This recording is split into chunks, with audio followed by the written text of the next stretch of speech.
Hey everyone, welcome to another episode of Dorkside Cookies. This is part 3 of our review of Weapon X. We're reviewing each issue one by one, and well, that's it. This is definitely a book that deserves to be reviewed issue by issue.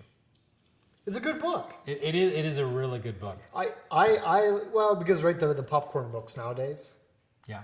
right? Like, you gotta have like a perfect jumping on point each issue. And like a TV episode, you gotta have some build up, some sort of climactic thing, usually a type of fight, Sure. and then like a little bit of a cliffhanger for the next issue. And this feels more like a Netflix show that doesn't have to like strictly adhere to that formula, and it can just like it's like a suspenseful drama, and even sometimes a horror comic book.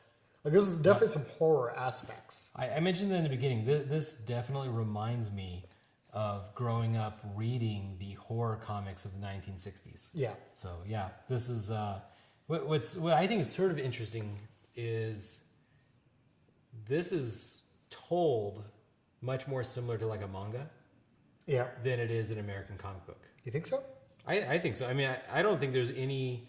I can't immediately think of any American comic book made in this time period, late 80s, early 90s, somewhere around there, with this sort of presentation, where there isn't a distinct issue arc that's reaching out to the series arc, the annual arc. Yeah. And this one more so, and I kind of think I get what you're getting at. And maybe I don't read enough different, because this one felt like the most horror-ish type book. Maybe out of the entire story. Like, kind of was realizing it on the second reread, because like it starts off slow. He's sedated or something. Like they're done working on him for now. They're constantly like checking on him. Like, wait, what's happening now? Is everything okay? It's like, yeah, sir. He just moved a little bit. What do you mean? Oh, he lurched forward. Like, oh, yeah. Okay, creepy. Oh my God, what's happening? Well, first he's staring at his hands. Yeah. So he's in a tank of water, fluid stuff, right? No, actually, they're cutting back and forth. Like, I mean, you get to see him getting experimented on and the work they're doing. So like, I think these are two different, because right here he's different times. Yeah, sometimes he's dry and sometimes he's still wet. Yeah, I mean, it's great. But in a TV show, that editing would make a little more sense. Sure. And that's just what I think is going on. Yeah. So he's, I guess, conscious. Well, they were talking more, right, about the stuff, like it's disappearing into his wrists. What's happening? Yeah, that it's taking more adamantium to do his wrists than it should. And, right, part of that doesn't work because we all know it's kind of like a prequel. We all know who Logan is. Like, of course, that's his claws. But if you were to step outside of that, I guess that's kind of awesome. Like, what's happening here? Why is this so scary for them? I'd actually like to find some person who somehow hasn't been exposed to Wolverine. Yeah, okay. Somehow. Yeah. Somehow. It's like finding the guy who hasn't been exposed to Star Wars yet. I want to find some kid from a third world country. Oh no! And give him some comic books so he kind of knows what comic books are, but then let him read this. Yeah. So he can be like, oh my God, what's going on with his hands? What's going to happen next? Why is he staring at his hands? What could happen? Yeah. Okay. Small technical difficulties, but I believe where I left off was I was going on about how I just really like the horror movie aspect of it. It's the type of pacing I wasn't used to, so that was enjoyable. Something else I like the artist's work here. Like Wolverine looks like an absolute savage. Yeah, it does make me wonder. Like, does he just constantly cut his hair? Because his hair is crazy. His hair is ridiculously long here. It's my favorite version of Wolverine is the Weapon X. It is like, I don't know, like, I mean, everybody looks like Scott Summers. You know, they're all professional, military-ish. And here Wolverine's just an animal. He is. I would assume his hair naturally doesn't grow to this length because otherwise it would always be this length. Basically, Well, in the middle of combat, his hair would be that length. This also begs another question, because even here during the experiment, he still has his like perfect Wolverine-ish mutton chops. Mm-hmm. Like, who's shaving him? Who's shaving his chin and mustache? Well, his hair might just grow that way, right? You mean he doesn't grow anything on his chin or mustache? Some people don't grow a mustache. I think he has a mustache. I'm pretty sure, like Old Man Logan, he has a mustache. Well, A full that's beard. an inconsistency. Again, but then again, I think we're just getting like we're trying to take what we're seeing literally, but actually, I think there's an unreliable narrator kind of thing going on here where we don't know what we're seeing that is actually supposed to be happening, as opposed to it sort of being this like almost LSD trip through this experience because it's so crazy. That's fair. Especially at the end, you kind of get towards the very end of the story, they start to pull some sort of like dream. Was it real? Was it not? Type stuff. But no. So the story continues. His some kid is freaking out because Wolverine's hands are just exploding with blood. Yeah, blood is just pouring out. They don't really explain why they have 3 wires attached to the backs of his hands. We know Wolverine has 3 claws. We know that where those things are attached are right where the claws go. It doesn't really make a lot of sense if it wasn't Wolverine. But blood starts pouring out of his hands. And then, of course, claws. Well, and then brilliantly, I don't know. Well, first off, the kid's name is Status. Here's some of the lines. No, not yet, Status. Stay calm, the professor said. The guy, Status asks, what should I do? And the professor says, stay calm, Status. And later the kid's free because the professor's telling him to go in. Yeah. And then later the professor starts again, kind of bellowing at him. Be sure to close the security door after you enter, Status. Like, it's literally the kid's name is Status. I think it is. I can't argue with that. I'm sure it's... I bet it was an error. Maybe they had multiple writers. And the one guy was like, blah, blah, blah, Status? And the other guy answers. So then this writer is like, I don't know why this guy's name is Status, but I'm just going to go with it. Okay, well, it's fine. It distracted me a little bit because he sends a poor kid in like, oh, Wolverine's in pain, or the subject, Experiment X is in pain. Oh, well, you should go figure out what that problem is. Like, that's just a terrible idea. These things happen all the time, like little miscommunications that just don't make any sense. There's a game, Legends of the Five Rings, and there's a character that it's a samurai who has a ranged attack.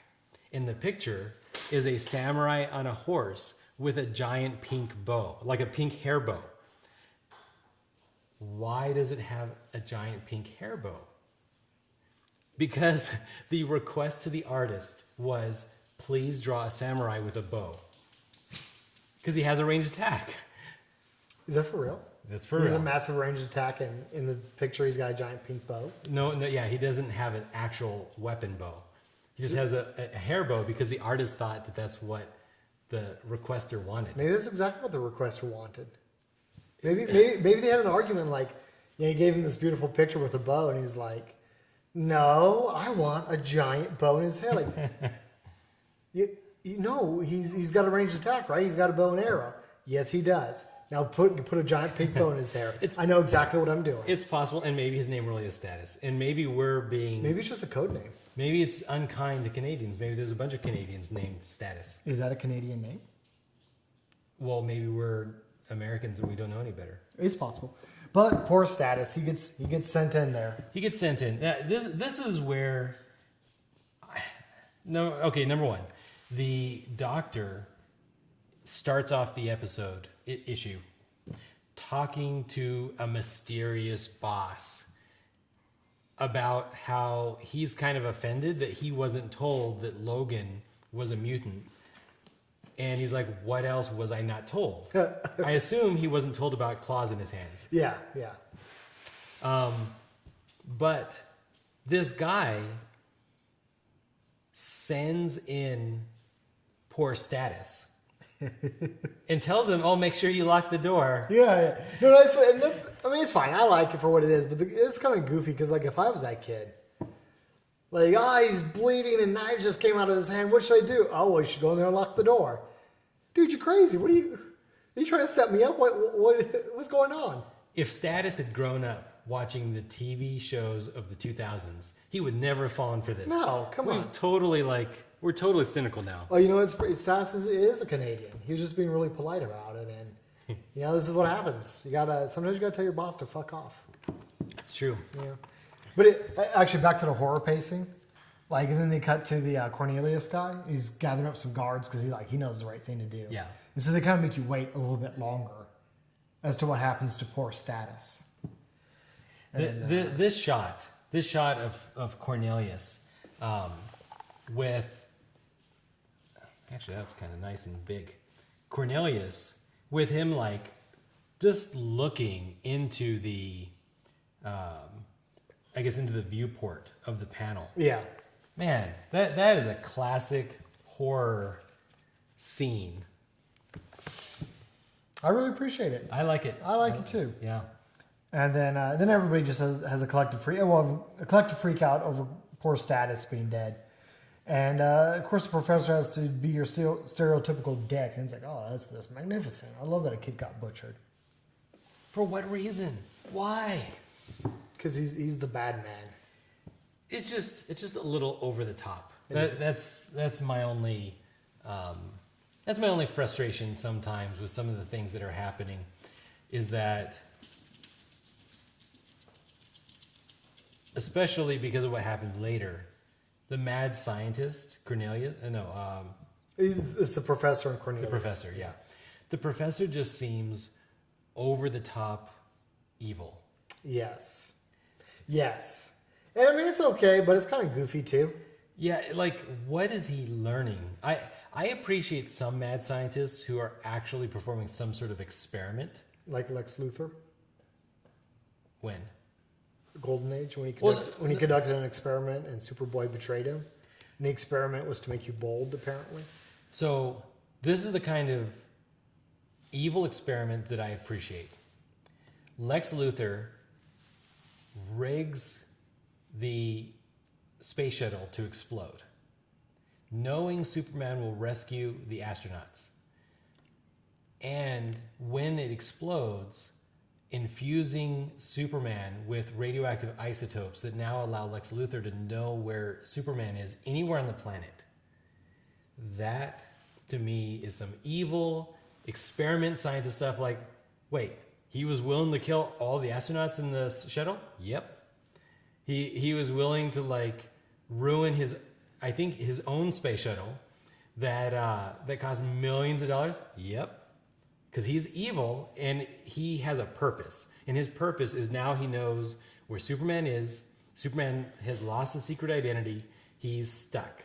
Until he loses the radioactivity-ness, he's stuck. No more Clark Kent, nothing. Instead of a guy just kind of like chuckling in his room like, haha, a kid got killed.